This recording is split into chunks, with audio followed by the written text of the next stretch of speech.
and Jared Perkins, a Prospects Live podcast for everything MLB Draft related. Join us as we discuss the biggest stories from college and high school baseball, bring you interviews from your favorite draft prospects and college coaches, and break down live looks with Prospects Live analysis across the nation. Get ready, because you're on a clock with Tyler Jennings and Jared Perkins. All righty, welcome to another episode of On the Clock, your Prospects Live amateur baseball and MLB Draft podcast.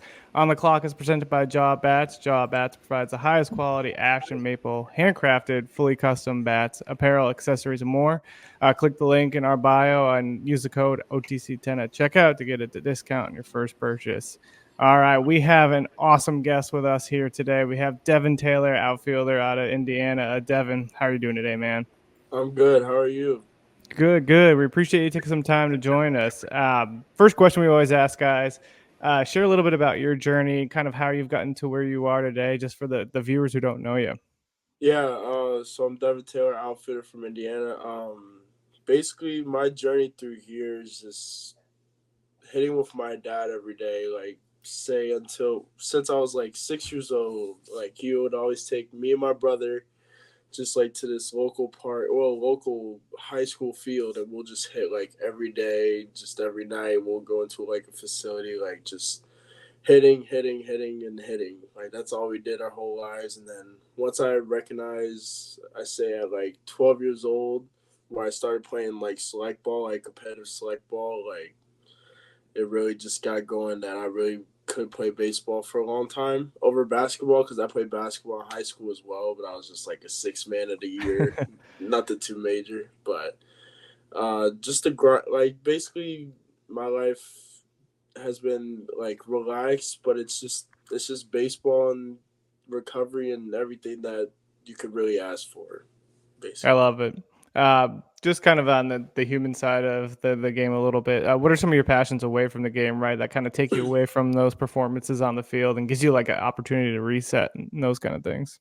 Yeah, I'd say just hanging with my friends, especially my teammates that I'm with every day, just creating our bond, making it stronger than it already is every day.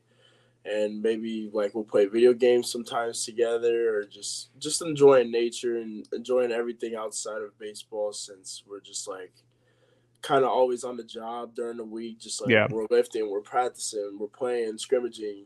Today I have scout day after this. So just all that, on the weekends, we'll just step away from it and just enjoy life for sure. I love it. Do you have a go-to outdoor spot in your area that you just like to go to? In Bloomington, there's many. Not that I could think of, honestly. Yeah. Just walking around the whole campus, because the campus is beautiful, and you could go anywhere and just see a new site that you've never seen before one day. So, yeah. Love it. Tyler, I know you got to catch him at USA Collegiate and probably have some questions there. So. Yeah, I was gonna say I definitely want to ask about that collegiate experience, because you were obviously the biggest name that was there over the summer, and you performed pretty well too. I remember you hit a bomb. I think it was 410 that might be rolling down the belt line now in Raleigh. But kind of just go over that experience and what it was like playing for Team USA and being a part of that kind of squad. Yeah, man. Just knowing we're all still baseball players is the one thing. We're all just needing to stay grounded. Yeah, we're playing for our country, and that's the best honor ever. We're all honored to do it, but we're all just there to play the game that we love still, regardless of the place, the outcome, whatever. So I think just meeting all those new guys, it just made it a lot more fun. Knowing that everybody had the same mindset of just playing baseball. And of course we hung out off the field, but that experience was once in a lifetime, I should say. I remember you guys were having a ping pong tournament before going to Greensboro. Do you know who won that at all? See, man, some days it switch off. Some days it would be maybe Drew Burris, maybe I say Ben Jacobs or Cuvée. It was something different every day. Never me. Okay. I can only imagine Cuvée just hitting the ball like 150 miles an hour across the ping pong table. Nobody has a chance to hit it. So Yeah. He just understands that smacking the ball hard is his love. So yeah. yeah. Wait, is there any particular guy that you took notes off of at USA or like kind of bonded with the most? Uh,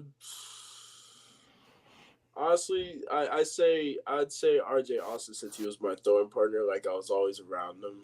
Like, just like seeing like what little like I say I'm a good outfielder, but like of course everyone has something that they need to improve on in anything anyway.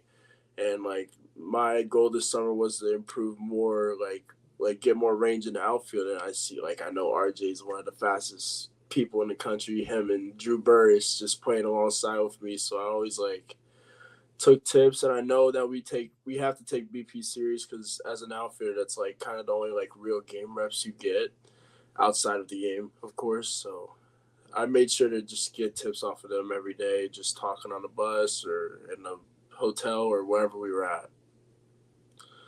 Perfect. And then one last question. Speaking of that range and trying to move to center field, is that the expectation for you this spring, that you'll be playing at the 8? Yes. As of right now, I've been playing center field all fall, so that's the goal. Perfect. Love it. Jared, you got any more questions? Yeah, no, I just kind of wanted to build off of some of your summer experiences, right? You had the USA Collegiate National Team, and then you absolutely raked in the Cape. What were some of the things that you kind of worked on specifically this summer to help you get ready for 25? I say just working on consistency. Like Yeah. sometimes more my sophomore year, like say I hit a pitch, like I crush a ball like 110 off the bat, and then the next time I get that exact pitch, maybe the next at bat, even like I'm just over swinging, trying to do too much. Like it's just more of like getting the same A swing off every time. And I know like me personally, like everybody's different, of course, but like I don't have to swing 100% to like get my A swing off, because if I do, then I'm like over swinging, like getting around Yeah. everything. So it's just the like consistent like 80%, just line drive at the line drive, which is my goal for sure. Yeah, I love that. The other thing I wanted to touch on too, I got to see you out the Indiana Maryland series. Like that was absolutely cold, awful series. You had some struggles at the plate, but the one thing that really impressed me is that regardless of those struggles, like you were trying to make things happen. Whether it was like bunting or when you got on base, you were trying to make things happen on the base pass. Like what helps you get that kind of mentality, right? A lot of people will go through those struggles, and be like, I just give up. But you could tell that you were out there really just grinding and trying to make things happen for the team. Right. Yeah.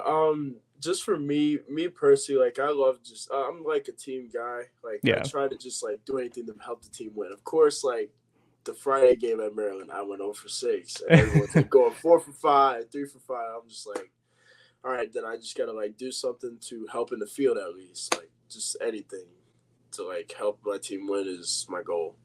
Yeah, I love that. That series, I was sitting in the stands and I was miserable just sitting there because it was just so Man. cold and windy, man. It was Yeah. awful. That was Can awful. confirm. I got like 3 or 4 texts from Jared like, dude, this sucks. Yeah. Yeah. Not one of the best weather days. So yeah, I think we want to just jump into a couple more kind of on the human side. So for me, I'm always interested on the role models that you have and the mentors that you've had help you along the way. So who are a couple of those people that have really helped you develop your game and develop you as a person?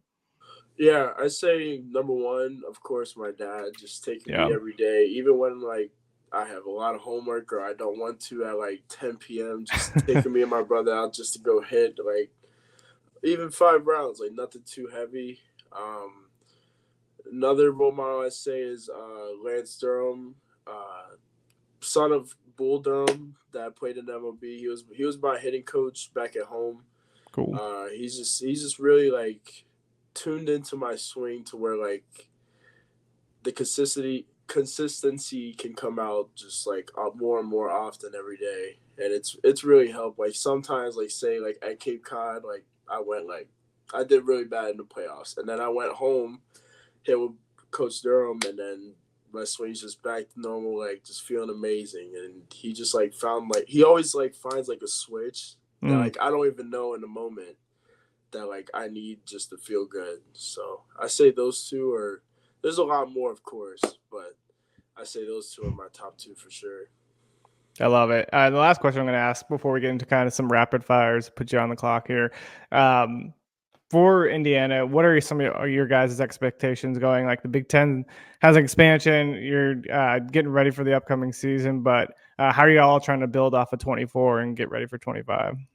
Yeah. So as you know, we made it to the regionals the past 2 years. Like now, Coach Mercer's just like saying, let's take the next step. Like, what do we got to do to take that next step and get to a super regional, even Omaha? And like it's been going, like we feel it throughout the locker room every day, like just stepping on the field, and like everybody's been grinding right now, man. It feels really good. So I'm excited for this team. I love it. So now we're going to go into some rapid fires. It's on the clock. So we're going to throw some quick questions for quick answers. So first one is, what's the go-to food spot in Indiana for you? In Indiana, either Pizza X or Buffalo's homemade restaurants. Love it. What's a go-to pizza that you get? Pizza X. Yeah. Yeah. Love it. Favorite sport outside of baseball? I have to imagine I know just because you play basketball, but Yeah, basketball. yeah. Love it. Favorite home run you've hit so far? In my college career, you saying? Yeah. I'm gonna say my freshman year, we were at Illinois, and I already hit a home. Like it was the Friday game, we were down by 1, and I hit a home run in the first inning. And the starting pitcher's still out there in the 7th inning. We're like, all right, we gotta get this guy out the game. And then it was just a high, like 2-2 count, 2 outs, high and out fastball. Just flicked my hands at it, and that place is a launch pad. So all you have to do is touch the ball and it's gone. So that's what I did for sure. Love it. If you could face one major league pitcher, who would you want to face just to kind of see the stuff? You don't even have to get a hit off of them, but just to see the stuff. Yeah, I'd say Zach Wheeler. I mean, just watch him because like my girlfriend's a Phillies fan. Like I had an old roommate that was a Phillies fan, so he turned on every game. Like just watching Zach Wheeler pitch, it just looked different. So I just want to stand in and at least see it. Yeah, maybe not get a hit, but yeah. I love it. Then build your like outfield Mount Rushmore. If you could pick like 4 outfielders that like your go-to guys you like to watch or look up to. Yeah. Let's say Ken Griffey Jr. Yep. Juan Soto. Man, this is rough, man. I'll say Aaron Judge. Yeah. And then since he's a part outfielder and he's an IU grad, Kyle Schwarber. I love it. There you go. That's like a good one. Yeah, got to get the Indiana in there. Yeah. Last question we're going to ask in the rapid fires. What's the potential walk-up song for 25? I was just talking about this yesterday with one of my teammates, Jake Statler. I was thinking about doing more of an old school approach and either Shook Ones Part 2 or Cream by I don't even remember what's by. I love it. Tyler, do you got any rapid fires before we wrap it up? I guess if there's one pitcher on your staff that you feel like that you just own in preseason, who is that? And what kind of relationship is there in the clubhouse with that? See, it's funny, man, because sometimes like I'm like facing some of these pitchers, and we're chatting in the locker room, and then we get out there, and it's like, all right, now we're enemies. I'd say he's gonna hate me for this, man, but I'm gonna say Aiden Decker Petty. I'm like a career like 11 for like 13 off of him. So. Don't worry, we won't clip this one and tweet it out. He's still a good pitcher. He's still one of our best pitchers. I still love him, man. So he knows that. I love it. You can blame me for asking that question, honestly. Yeah, just throw Tyler under the bus. No one will care. Right. Devin, man, we can't thank you enough for taking the time to join us. I know you got a busy schedule with the school and with the season, so we're wishing you nothing but the best for the rest of the fall 25, and then we'll definitely be watching, man. I appreciate that.